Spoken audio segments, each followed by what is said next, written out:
Nous sommes dans le royaume des Francs, en l'an 800 après Jésus-Christ.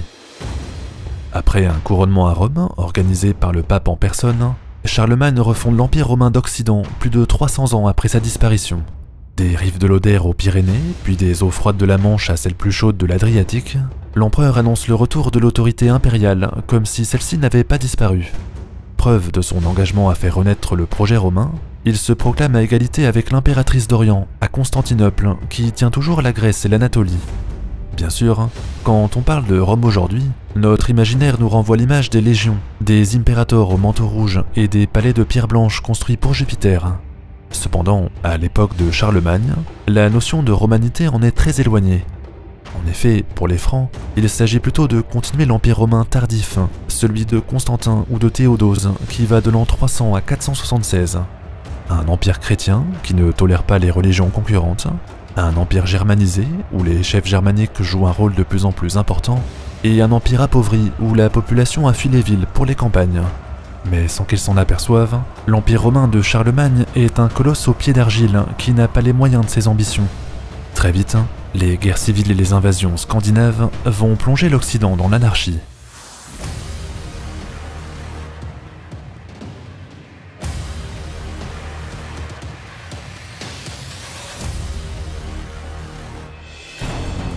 Cette vidéo est rendue possible grâce à notre partenaire du jour, CyberGhost VPN, un leader mondial de la sécurité en ligne aux 38 millions d'utilisateurs, noté presque 5 sur 5 sur Trustpilot. Réseau privé virtuel, CyberGhost masque votre adresse IP et sécurise vos données quand vous naviguez sur le web. En plus, il vous permet d'accéder sans restriction aux plateformes de streaming comme Netflix, Amazon Prime ou Disney+. L'occasion pour vous d'accéder à des films et des séries indisponibles en France, comme NCIS, Les Misérables ou Léon. Vous pourrez aussi accéder aux nouvelles productions avant même leur sortie en France. Au niveau du fonctionnement, la connexion avec votre ordinateur, smartphone, tablette ou TV est établie avec l'un des 9000 serveurs du VPN répartis dans 90 pays différents. Vos données sont toujours effacées après navigation grâce à la politique de no-log, ce qui vous met à l'abri des regards indiscrets qui voudraient en savoir plus sur votre activité en ligne. Bref, CyberGhost VPN, c'est une interface conviviale qui permet une prise en main rapide du logiciel. Que vous soyez sur Windows, Mac, iOS, Android, Linux ou encore votre Smart TV, un seul abonnement sert à protéger 7 appareils différents. Pour vous et pour votre famille, profitez de moins 83% de remise, soit 2,03 € par mois et 4 mois offerts, en cliquant sur le lien juste en dessous de la vidéo. L'abonnement est sur 2 ans, mais c'est sans risque grâce à leur garantie satisfait ou remboursée sur 45 jours. Cliquez sur le lien juste en dessous de la vidéo et à très vite sur CyberGhost VPN. En l'an 800 après Jésus-Christ, l'Occident autrefois fracturé connaît une période de réunification. Réunification relative, certes, car l'Hispanie et l'Afrique sont toujours aux mains des musulmans, mais l'intégration des peuples dans un État unitaire est bien réelle. Comme nous l'avions vu dans la série mérovingien et carolingien, Charlemagne crée un système de vassalité pour diriger l'Empire. Les lois qu'il écrit sont appelées capitulaires. Ces dernières sont appliquées par les comtes qui surveillent leur bonne application chez les gouverneurs et les seigneurs. Dans les territoires occupés, appelés marches, les agents de l'État prennent le titre de marquis et ont des fonctions militaires étendues. Toute cette administration est enfin soumise à l'inspection des missi dominici qui font des tournées régulières sur le territoire. À côté de l'organisation politique, Charlemagne est également le protecteur de la religion chrétienne. En s'inspirant de Constantin le Grand, il prend le titre de Christus Domini, ou prêtre-roi en français, déclarant même avoir un droit de regard sur les affaires du pape. En sa qualité de souverain, il nomme les évêques et les abbés qui sont à la tête de diocèses et de monastères. Dans les diocèses se trouvent des paroisses, avec des prêtres à leur tête. Dans les monastères se trouvent des moines, studieux et miséricordieux. Les deux groupes ont des rôles et des activités différentes, mais tous sont tenus d'obéir aux comtes et aux missi dominici sous peine de révocation. Sur la carte, les marches sont situées en face de la Bretagne, de l'Hispanie et du royaume des Avares. Deux régions sont autonomes, l'Aquitaine et l'Italie. Le reste est contrôlé directement par les Francs depuis leur capitale à Aix-la-Chapelle. Au sud, il y a les États pontificaux, qui sont sous l'autorité du pape. À l'est, il y a les monts slaves et avares qui sont indépendants, mais qui sont placés sous influence carolingienne. Chaque jour, en effet, des missions chrétiennes y sont envoyées, des marchands y vont commercer, des chefs locaux sont intégrés dans l'armée franque. L'Empire s'appuie ainsi sur des comtes croates, bavarois, basques, francs ou encore saxons pour diriger son immense territoire. Maintenant, si les Carolingiens mettent en place un État aussi ambitieux, c'est pour unifier la population autour d'un projet commun. Cependant, la tâche n'est pas facile car tous ces peuples ont des lois très différentes. Rappelez-vous des Mérovingiens, nous avions dit que la loi n'était plus universelle comme au temps de Rome. Les Francs avaient la loi salique, les Gallo-Romains avaient le code de Théodose et les évêques avaient le droit canon. À l'époque de Charlemagne, ces différences sont toujours là et l'intégration de nouveaux peuples n'arrange pas les choses. Alors, pour tenter d'unifier toutes ces populations, l'empereur s'appuie sur la morale chrétienne pour effacer toutes les coutumes qui ne sont pas compatibles avec les évangiles. Pour illustrer, prenons par exemple un marchand franc qui viendrait commercer tranquillement chez les Saxons. Tout à coup, mettons qu'un jeune homme qui a faim lui vole un morceau de pain et s'enfuit. Pris sur le fait, le voleur est poursuivi par les habitants et par le marchand qui voudrait le punir sévèrement. Ne sachant pas où se cacher, le voleur se réfugie alors dans une chapelle, à l'abri, dans la maison de Dieu. Ses poursuivants s'arrêtent à l'entrée, les habitants en appellent au Fergeld pour qu'il y ait réparation selon la loi saxonne. Le marchand, quant à lui, veut appliquer la loi salique qui est en vigueur chez les Francs. On se dispute alors pour savoir sur quelle base juger le vol, quand soudain, un évêque sort de chez lui et s'adresse aux visiteurs. Selon le religieux, en pénétrant dans la chapelle, l'accusé a demandé le droit d'asile. Ce droit, qui est en théorie ouvert à tous, consiste à se mettre sous la protection de l'Église jusqu'à la fin du procès. Le jeune voleur évite ainsi la justice populaire et peut espérer le pardon, ce qui serait une sortie honorable dans son cas. Ainsi, que ce soit le marchand franc ou les habitants saxons, tous doivent mettre les principes de la chrétienté au-dessus de leurs coutumes. Notre histoire est simpliste, bien sûr, mais elle montre un changement très important de l'époque carolingienne. Même si les peuples de l'Empire conservent des différences, ils sont désormais unis par un même code de valeurs que Charlemagne a rendu obligatoire. En ce sens, le franc apparaît comme un unificateur, un patron, un père de l'Europe comme on l'appellera plus tard. Ajoutez les églises, qui poussent un peu partout, ajoutez les abbayes dans les campagnes, ajoutez la Pâque, le Carême, l'Épiphanie, Noël, qui sont fêtés en Croatie, en Saxe, dans les Pyrénées comme en Francie. Tous les hommes, toutes les femmes et tous les enfants commencent à se comporter en parfaits chrétiens. On se repose le dimanche et on prie dans les chapelles. Le mot « Amen » passe dans toutes les langues et toutes les cultures. Cependant, l'empereur a-t-il vraiment les moyens de ses ambitions quand il parle de refonder la Rome éternelle ? Avec la fin des conquêtes, et donc la fin des pillages, les caisses de l'État sont vides et les remplir n'est pas facile. Pour gouverner, les Francs s'appuient uniquement sur 3000 fonctionnaires, ce qui est insuffisant pour percevoir l'impôt. Rapidement, il devient impossible de rendre la justice, tant les tribunaux sont débordés. Il devient trop cher de réparer les routes. Il devient impossible de contrôler la population comme Rome a pu le faire au pic de sa puissance. À l'instar du règne des Mérovingiens, les habitants vivent plutôt sous l'influence de leurs prêtres, de leurs évêques et de leurs seigneurs et ne voient jamais les fonctionnaires. Ainsi, l'Empire romain version Charlemagne est un empire structurellement handicapé. Le christianisme se diffuse rapidement, mais pas le contrôle de l'État qui n'a pas d'argent. Tant que Charlemagne est en vie, bien sûr, les choses se maintiennent à peu près car personne n'ose le contredire. Mais sans le savoir, les Francs ont préparé l'avènement du féodalisme et le retour de l'anarchie en Occident.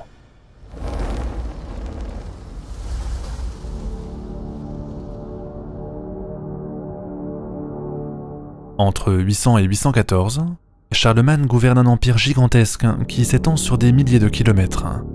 Ce qu'il ne sait pas, c'est qu'une menace encore plus grande que les précédentes commence à grandir chez son voisin du nord. Là-bas, dans la région qu'on appelle Scandinavie, les pillards commencent à prendre la mer pour aller ravager les côtes de l'Occident. Dans l'histoire, la première grande attaque des Scandinaves vise l'abbaye de Lindisfarne en 793. En 795, c'est au tour des missions chrétiennes en Irlande d'être attaquées.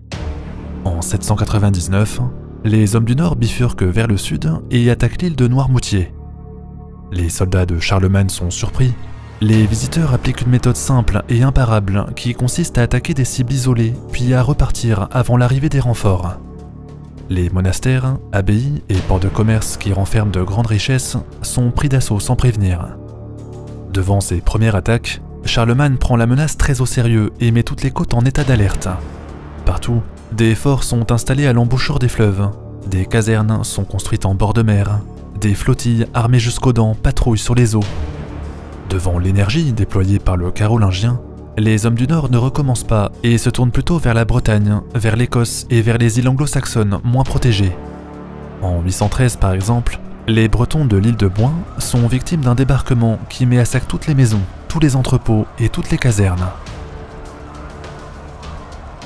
Néanmoins, tant que Charlemagne est en vie, les Scandinaves privilégient les relations commerciales avec l'Empire. Bons négociants, leur centre de dépôt principal est à Ereby sur la frontière danoise.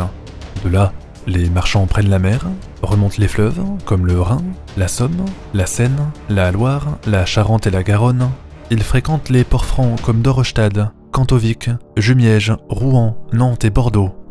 Ils vont et viennent sur les rivières et les voies romaines à l'intérieur des terres, accédant presque sans limite à ce marché gigantesque. Ils apprennent ainsi la géographie du territoire, se construisent un réseau d'alliés et d'informateurs, de quoi préparer les futures attaques en Occident. Pourtant, en 813, quand Charlemagne se sait mourant, il fait tout pour que l'Empire puisse être pérenne après lui. La question de la succession occupe alors son esprit, car comme chacun sait, les Francs ont pour coutume de partager l'héritage du père entre tous les fils. Une exigence, appelée loi salique, qui avait plongé les Mérovingiens dans des guerres civiles sans queue ni tête. Maintenant, par le jeu du hasard, 2 des 3 fils de Charlemagne sont déjà morts et l'empereur n'a plus qu'un seul héritier. En 814, quand il rend son dernier souffle, Louis dit le Pieux reprend la couronne dans le calme. Le problème, c'est que le nouveau souverain a 3 fils et que chacun d'entre eux veut sa part d'héritage. Pour éviter la guerre, l'Église romaine soutient une réforme du mode de succession en urgence. Pour elle, le pouvoir impérial est comme celui du pape, il est universel et au-dessus des traditions humaines, si bien qu'il est indivisible. Par contre, l'aristocratie franque ne veut rien changer car beaucoup profitent des partages de territoire. Plus il y a de rois, plus ils sont faibles. Plus il y a de royaumes, plus il y a de place à prendre dans les corps de conseillers, d'officiers et de fonctionnaires. Malheureusement pour eux, en 817, Louis Ier choisit de passer en force et proclame l'ordinatio imperii. Il déclare que le pouvoir impérial ne se partage pas et qu'en conséquence, il n'y aura qu'un seul empereur après lui. Les autres fils devront se contenter de simples royaumes subordonnés. Logiquement, le fils aîné, Lothaire, reçoit la plus belle part du gâteau. Il est associé à son père et deviendra empereur. Il reçoit également le titre de roi d'Italie, tandis que ses 2 frères, Pépin et Louis le Germanique, deviennent respectivement roi d'Aquitaine et roi de Bavière. Tout se déroule alors comme prévu, quand soudain, la première femme de Louis Ier meurt subitement en 819. Rongé par le chagrin, l'empereur se remarie en 821. La nouvelle impératrice, Judith de Bavière, lui annonce très vite la venue au monde d'un nouvel enfant, Charles. Sans tarder, la naissance d'un 4e fils remet en cause le partage de 817. Pour Judith, la loi est la loi et il faut un royaume pour sa progéniture. Seulement, Lothaire, qui est associé à l'empereur, refuse catégoriquement. Il écarte volontairement Charles de la succession, ce qui provoque la colère de l'impératrice. Or, comme son influence grandit à la cour et qu'elle place ses fidèles à des postes importants, elle est en mesure de faire pression sur son mari. Mieux, sa sœur épouse Louis le Germanique et devient reine de Bavière, lui conférant un soutien très important. En 829, l'idée de donner un royaume à Charles, malgré les menaces de Lothaire, finit par s'imposer. Ainsi, 12 ans après l'ordinatio, le 4e fils de l'empereur reçoit un territoire très important qui va de la Burgondie jusqu'à l'Alsace et l'Arétie. Lothaire, furieux que son père ait cédé aux demandes de l'impératrice, accuse Judith de sorcellerie.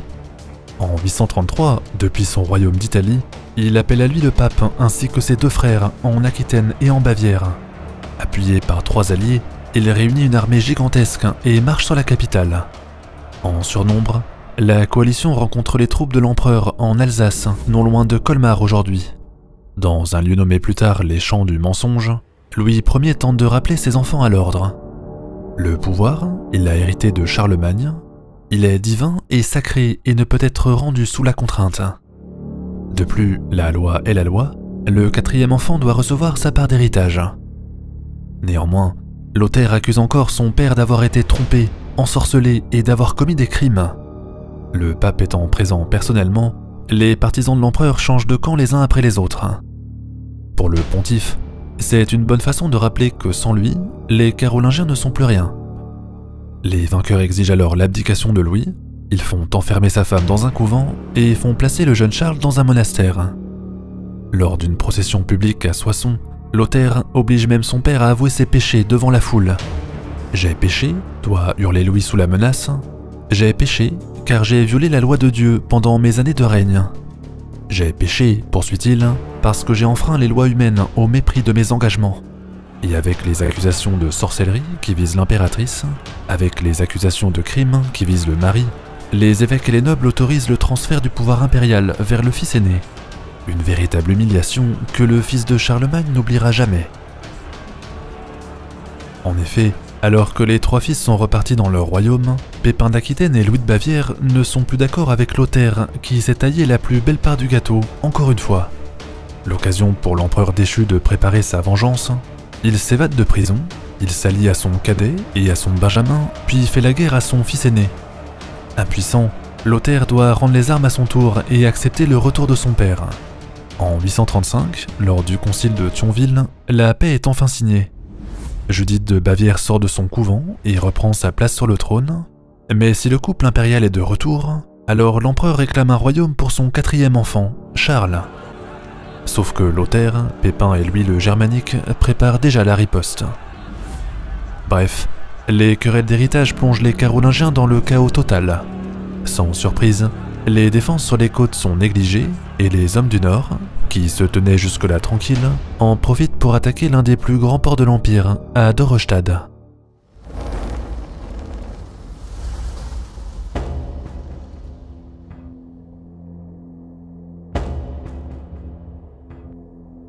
En 835 après Jésus-Christ, l'Occident carolingien connaît deux événements majeurs. Le premier, c'est le rétablissement de Louis le Pieux comme empereur. Le deuxième, c'est l'attaque des hommes du Nord à Dorestad, l'un des plus grands ports du pays. L'assaut devrait donner l'alerte chez les Francs, mais au même instant, les côtes de la Méditerranée sont prises d'assaut par les musulmans venus d'Al-Andalus et du Maghreb. Une situation extérieure inquiétante alors que la succession de Louis le Pieux n'est pas assurée. Avant de s'intéresser à la suite de l'histoire, tentons d'abord de comprendre pourquoi la Scandinavie s'agite autant pendant le IXe siècle. Quel phénomène pousse tout à coup les habitants à sortir des trois territoires appelés Danemark, Suède et Norvège? S'agit-il d'un changement climatique? S'agit-il de tensions internes? S'agit-il d'une quête de gloire et de richesse? Ou plutôt, est-ce un mélange de tous ces facteurs à la fois? La première raison qui aurait poussé les Scandinaves à partir, c'est une montée des températures que les historiens appellent optimum climatique médiéval. À partir de l'an 800, les journées sont plus chaudes qu'auparavant, les glaciers reculent et libèrent des terres cultivables. La population grandit et très vite, la production agricole est insuffisante pour nourrir tout le monde. Dans ces conditions, les habitants de Suède remontent les fleuves de la Baltique quand les Danois et les Norvégiens s'intéressent à l'Écosse, au royaume anglo-saxon et à la Francie. Mais si la théorie du changement climatique est plausible, elle apparaît finalement insuffisante pour expliquer les expéditions massives. À côté de la hausse des températures, les historiens penchent davantage sur des facteurs politiques, économiques et sociétaux. D'abord, tout commencerait par des luttes de pouvoir entre jarls, l'équivalent de comtes indépendants, ce qui pousserait les Scandinaves à piller des villages lointains pour s'enrichir. Autrement dit, pour mieux faire la guerre à l'intérieur, il faut lancer des expéditions à l'extérieur. Ensuite, si le pillage rapporte de l'argent à court terme, les jarls installent aussi des comptoirs commerciaux à l'embouchure des fleuves. Les marchands y vendent des produits à base de fourrure, d'ambre et d'ivoire. Des esclaves sont ramenés en masse depuis les territoires pillés. À l'est, par exemple, les expéditions font la jonction avec la route de la soie venue de Chine, avec les Arabes via la mer Caspienne et la Volga, avec les Byzantins via la mer Noire et le Dnieper. Dans ce cas, l'expansion des populations nordiques serait avant tout motivée par le commerce. Dernière hypothèse, les expéditions contre l'Empire carolingien pourraient s'expliquer par une réaction défensive face à l'expansion du christianisme. Depuis au moins les Mérovingiens, les Francs cherchent à christianiser les territoires du Nord et les Danois sont en première ligne. Dès le VIe siècle, le royaume construit alors un mur gigantesque à l'entrée de sa péninsule. Appelé Dannevirke, d'une longueur de 30 km et d'une hauteur de 3,5 à 6 mètres, il prolonge la mer Baltique et protège les païens de la conversion forcée. D'ailleurs, Le sort réservé aux Saxons fait craindre le pire et provoque la méfiance des Scandinaves. Il est donc possible que la pression des chrétiens au sud ait encouragé les hommes du nord à se venger en attaquant les monastères et les abbayes. Ainsi, pour toutes ces raisons, de plus en plus de Danois, de Norvégiens et de Suédois pratiquent l'activité de viking. Le terme, qui vient de vikingar en vieux norrois, désigne tous ceux qui s'embarquent pour un long voyage afin de partir commercer ou piller. Les plus aventureux embarquent alors sur un langskip ou un knar, terme remplacé à tort aujourd'hui par le mot drakkar qui n'existait pas encore à l'époque.